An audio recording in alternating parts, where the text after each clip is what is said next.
Hello everybody, my name is Angus and today we'll be covering the polar versus rectangular representation of a sine wave. So, to get started, have you ever wondered how we can represent AC signals in different mathematical forms? Well, today we'll take a look at two different ways, the rectangular and the polar forms of the sine wave. First, what is a sine wave? A sine wave is a smooth periodic wave that represents the graph of the trigonometric sine function, resulting in a continuous S shape that oscillates above and below a center line. Sine waves are a common way we can represent data from an alternating current or AC circuit. We can represent the sine wave mathematically like this, where Vt is the instantaneous or recorded value of the sine wave at time t. This represents the voltage or current at that specific moment. V is the maximum amplitude or peak value of the sine wave. It represents the highest voltage or current the wave reaches.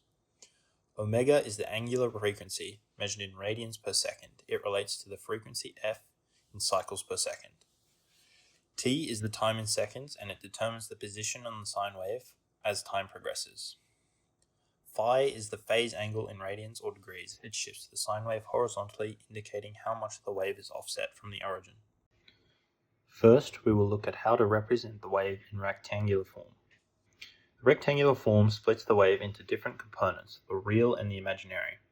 We can write it like this. V is equal to A plus JB, where A is equal to V times cos phi, which is our real part or x-axis, and B is equal to V sine phi, which is our imaginary part or y-axis.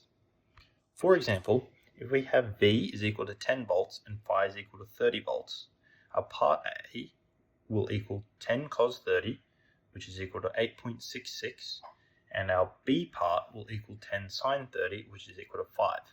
Hence, our V will look like 8.66 plus J5.